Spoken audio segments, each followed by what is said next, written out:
Hello, एक बार फिर स्वागत है आपका यूनिक आई सेक्रेटरी भाई गुरमामली राजू। आजकल अखबारों में चर्चा में आम है अविश्वास प्रस्ताव। विपक्ष ने लोकसभा में अविश्वास प्रस्ताव का नोटिस दे रखा है। सभी के जानने की जिज्ञासा ये है कि इस अविश्वास प्रस्ताव का होगा क्या। आइए आगे बढ़ने से पहले हम देखते हैं कि हमारे देश में सरकार किससे बनती है। आपको पता है हमारे यहाँ संसद है, संसद के 3 अंग हैं, राष्ट्रपति, लोकसभा और राज्यसभा। तो जो लोकसभा जिसे हम कहते हैं जनता का सदन या लोकप्रिय सदन या प्रत्यक्ष निर्वाचित सदन, लोकसभा में आपको पता है इस समय कुल 543 सीट हैं जिन पर चुनाव होता है। हर 5 साल बाद इनका चुनाव होता है। भारत में सरकार वो पार्टी या पार्टियों का गठबंधन बनाएगा। आपको पता है आजकल तो गठबंधन चर्चा में, इंडिया गठबंधन खूब रोज अखबारों में आ रहा है, जाने होंगे। तो जो जिस पार्टी के पास या 2 या 2 से ज़्यादा पार्टियों गठबंधन के पास इस 543/2 + 1 ये सीटें होंगी। कहने का मतलब ये है लोकसभा की कुल सीटें उसका आधे से एक अधिक सीट, ये जो आंकड़ा बैठता है वो बैठता है 273 273 सीट का। तो जिस पार्टी या पार्टियों गठबंधन के पास 273 या उससे ज़्यादा सीट होंगी वो केंद्र में सरकार बनाएगी। इस समय केंद्र में किसकी सरकार है? बीजेपी की नहीं, एनडीए। केंद्र में इस समय एनडीए की सरकार है। क्या आप इसको बता सकते हैं भारत में या केंद्र में एनडीए की पहली सरकार कब बनी? जो लोग भी जानते हैं कमेंट सेक्शन में कमेंट कीजिए। तो केंद्र में सरकार बनाने के लिए लोकसभा में कुल सीटें जो चाहिए 273 सीटें चाहिए। कम से कम इतनी सीट हमारे पास होनी चाहिए। ये जो 273 सीट हैं इसे हम कहते हैं जादुई आंकड़ा। अच्छा, ये जो जादुई आंकड़ा है ना, ये जो हमारी पत्रकार बिरादरी है उसने इसका नाम रखा है। संविधान में या लोकसभा या राज्यसभा के किसी नियम में जादुई आंकड़ा जैसा शब्द नहीं है। जो हमारे पत्रकार बंधु हैं उन्होंने ये नाम रखा है जादुई आंकड़ा। तो जादुई आंकड़ा का मतलब क्या है? अगर आप केंद्र की बात करें तो लोकसभा में कम से कम संख्या, राज्य की बात करें तो विधानसभा में कम से कम संख्या, जिससे कि सरकार बन सके। तो आपको पता है सरकार बनाने के लिए अगर आप राज्य में हैं तो आपके पास विधानसभा में जादुई आंकड़ा होना चाहिए, और केंद्र में अगर सरकार बना रहे हैं तो आपके पास लोकसभा में जादुई आंकड़ा होना चाहिए। फिर से मैं रिपीट कर रहा हूँ, जादुई आंकड़े का मतलब क्या है? लोकसभा या विधानसभा में वो कम से कम सीटों का नंबर जो आपके पास होना चाहिए सरकार बनाने के लिए। तो अभी मैंने पहले भी जिक्र किया था, मैं फिर कह रहा हूँ कि आज़ादी के बाद से कई वर्षों तक केंद्र में और बहुत से राज्यों में कांग्रेस पार्टी को हमेशा ये जादुई आंकड़ा मिलता था। एक समय ऐसा आया, खास करके सन 1977 में, जब हमारे यहाँ बहुत सी पार्टियों ने आपस में मिलकर के सरकार बनाई, गठबंधन की सरकार बनाई। 1977 में किसकी पार्टी, किस गठबंधन की सरकार बनी थी? जनता पार्टी जो गठबंधन होता था उसकी सरकार बनी। खैर उसकी बाद में करेंगे। अब फिर से एक नया गठबंधन निकल के आ गया जिसका नाम क्या दिया गया? इंडिया। विपक्षी पार्टी ने फिर से एक नया गठबंधन बना लिया है, इंडिया नाम का गठबंधन। खैर आइए अपने टॉपिक पर आते हैं। तो इस समय जो केंद्र में सरकार है बीजेपी की या एनडीए की, उसके पास बहुमत के लिए पर्याप्त आंकड़ा है, लेकिन फिर भी विपक्ष ने उसके खिलाफ अविश्वास प्रस्ताव का नोटिस दिया है। विपक्ष जानता है कि अविश्वास प्रस्ताव लाने के बाद केंद्र की सरकार की सेहत पर कोई असर नहीं पड़ेगा, क्योंकि उनके पास पर्याप्त संख्या बल है। लेकिन फिर भी वो क्यों अविश्वास प्रस्ताव लेकर के आए, जबकि उन्हें पता है कि हार निश्चित है। विपक्ष को ये जानकारी है कि उसकी हार निश्चित है, फिर भी वो अविश्वास प्रस्ताव का नोटिस लेकर के आए हैं। और पहली बार नहीं लेकर आए, मोदी जी के खिलाफ अविश्वास प्रस्ताव पहली बार नहीं आया है। इससे पहले का जो कार्यकाल था मोदी जी का, 20 जुलाई सन 2018 को भी मोदी जी या केंद्र सरकार के अगेंस्ट अविश्वास प्रस्ताव लाया जा चुका है। अविश्वास प्रस्ताव में चर्चा हुई है और उस अविश्वास प्रस्ताव में विपक्ष की करारी हार नहीं थी।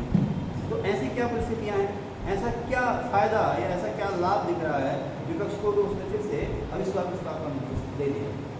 तो इसको जानने से पहले हम लोग ये देखेंगे कि सरकार पर कंट्रोल कौन करता है, सरकार पर कंट्रोल किस तरह से किया जाता है, या सरकार पर कंट्रोल करने के क्या क्या तरीके हैं। देखिए, हमने 26 जनवरी सन 1950 को हमारा देश गणतंत्र बना। उससे पहले 15 अगस्त 1947 को हम आज़ाद हुए। हमने लोकतंत्र को अपनाया, और लोकतंत्र को अपनाने के बाद हमने शासन की संसदीय प्रणाली अपनाई। अच्छा, अब आप बताइए शासन की संसदीय प्रणाली क्या होती है? हमारी क्लास में कोई जल्दी से बता सकते हैं, क्योंकि लाइव वीडियो क्लास में इतना समय देना आपके लिए पॉसिबल नहीं है। शासन की संसदीय प्रणाली का मतलब क्या होता है? भारत ने रूलिंग का पार्लियामेंट्री सिस्टम अपनाया है। कॉलोनी का जो पार्लियामेंट्री सिस्टम होता है उसका क्या मतलब होता है, चलिए आप लोग बताइएगा मुझे कमेंट सेक्शन में। पार्लियामेंट्री सिस्टम का जो मतलब है ये है कि भारत में या जहाँ इस देश में भी संसदीय प्रकार की सरकार है वहाँ दो प्रकार के मुखिया होते हैं, एक फॉर्मल और एक इनफॉर्मल, औपचारिक मुखिया और अनौपचारिक मुखिया। हमारे यहाँ जो औपचारिक मुखिया हैं वो राष्ट्रपति होते हैं और अनौपचारिक मुखिया जो देश के हैं वो प्रधानमंत्री। पहली बात, संसदीय शासन प्रणाली की एक विशेषता कि वहाँ पर दो प्रकार के मुखिया होंगे, एक औपचारिक मुखिया और एक अनौपचारिक मुखिया। औपचारिक मुखिया हमारे यहाँ राष्ट्रपति कहलाते हैं और अनौपचारिक मुखिया हमारे यहाँ प्रधानमंत्री कहलाते हैं। ठीक है। अच्छा, एक पत्रकार बता दी थी, हमारे यहाँ जो सरकार है वो संसदीय प्रणाली की सरकार है और इसमें राष्ट्रपति को हमने फॉर्मल रोल दिया है और वास्तविक शक्तियाँ, एक्चुअल पावर जो दी हैं वो हमने प्रधानमंत्री को दी है। एक पत्रकार हैं, उनका मैं नाम भूल रहा हूँ, उन्होंने कहा कि अगर आज़ादी के बाद भारत में पंडित जवाहरलाल नेहरू प्रधानमंत्री ना बन करके राष्ट्रपति बनते तो आज की स्थिति में भारत में राष्ट्रपति प्रणाली की सरकार हो जाती, राष्ट्रपति वास्तविक मुखिया हो जाता। ऐसा क्यों? हमारे संविधान में कहीं भी शुरुआत में ये स्पष्ट नहीं लिखा था कि कौन छोटा और कौन बड़ा है, राष्ट्रपति छोटा है या प्रधानमंत्री छोटा है या बड़ा है, बल्कि हमारे संविधान में स्पष्ट लिखा हुआ है कि राष्ट्र की कार्यपालिका शक्तियाँ राष्ट्रपति में निहित होंगी। राष्ट्रपति को भारत का प्रथम नागरिक कहा गया है, राष्ट्र का मुखिया कहा गया है, कार्यपालिका या सरकार का मुखिया कहा गया है। फिर भी हम राष्ट्रपति से उम्मीद करते हैं कि वो अपनी शक्तियों का प्रयोग नहीं करेगा। राष्ट्रपति वही सब कुछ करेगा जो उसे मंत्रिपरिषद सलाह देगी और मंत्रिपरिषद का मुखिया कौन है? प्रधानमंत्री है। तो यहाँ हम देखते हैं कि जब भी सरकार का जिक्र आता है तो हमारे जहन में सीधे सीधे प्रधानमंत्री आता है। वजह क्या रही है? वजह ये रही कि पंडित जवाहरलाल नेहरू का जनता में और उस समय जो कांग्रेस पार्टी थी उसमें पूरे के पूरे जो राजनीतिक दल थे उन सभी में बहुत ही बड़ा प्रभाव था। कोई भी उनकी आज्ञा के सामने या उनकी इच्छा के सामने ना करने को तैयार नहीं। पंडित जवाहरलाल नेहरू प्रधानमंत्री बने तो आज़ादी के बाद से अब तक एक तरह से हमारे यहाँ परंपरा चल गई कि सरकार का मतलब प्रधानमंत्री। आगे तो मैं क्या पूछ रहा था, तो शासन की संसदीय प्रणाली में एक तो ये होगा कि दो प्रकार के मुखिया होंगे, औपचारिक और अनौपचारिक, और दूसरा एक चुनी हुई संसद होगी। उस संसद में जिसके पास बहुमत होगा, जिसके पास मेजोरिटी होगी, देखो ना, किसी ने कहा कि लोकतंत्र में सर काटे नहीं जाते हैं, सर गिने जाते हैं। डेमोक्रेसी ऐसा सिस्टम है जहाँ पर सर काटे नहीं जाते हैं, सर गिने जाते हैं। आप देखें ना, भारत 15 अगस्त 1947 में आज़ाद हुआ, उससे पहले आप चले जाएँ, मेडिवल एज में चले जाएँ, यहाँ तक कि जब अंग्रेज हमारे आए, जिसे मॉडर्न एज कहते हैं, उस समय भी एंशिएंट एज में भी राजा कौन बनता था?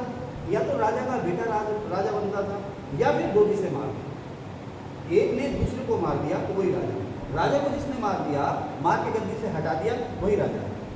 शक्ति का निर्धारक कौन था? किसके पास शक्ति होगी, सत्ता किसके पास होगी, कौन तय करता था? तलवार या बंदूक की गोली। लेकिन जब मॉडर्न एज में लोकतंत्र आया है तो अब लोकतंत्र में सर काटे नहीं जाते हैं, सर गिने जाते हैं। सर गिनने का मतलब क्या है कि जिसके पास अक्सरियत होगी, उर्दू का शब्द है, हिंदी में से कहते हैं बहुमत, इंग्लिश में कहते हैं मेजोरिटी, जिसके पास मेजोरिटी होगी वो अपनी सरकार बनाए। तो आज़ादी के बाद हमने एक चुनी संसद बनाई और संसद में दो हाउस बनाए, लोकसभा और राज्यसभा। हमने लोकसभा को कहा जनता का सदन, लोकप्रिय सदन, और ये तय किया कि जिस पार्टी के पास लोकसभा में मेजोरिटी होगी वो देश में अपनी सरकार बनाएगा। तो आज़ादी के बाद से कई वर्षों तक लगातार सिलसिला चलता रहा कि लोकसभा में कांग्रेस पार्टी के पास ही मेजोरिटी होती थी और कांग्रेस पार्टी सरकार बनाती थी। पंडित जवाहरलाल नेहरू आए, शास्त्री जी आए, इंदिरा गांधी आई, ठीक है ना, ये सिलसिला लगातार चलता रहा। उसके बाद हमारे देश में एक समय ऐसा आया कि केंद्र में वो जो जादुई आंकड़ा जिसकी मैं बात कर रहा था, ये जादुई आंकड़ा अब लोगों के पास नहीं रहा। अब मजबूरी ये हो गई कि दो या दो से ज़्यादा पार्टियां आपस में अलायंस करने के बाद इन जादुई आंकड़े को चुनती थी और अपनी सरकार बना। आगे चलते हैं।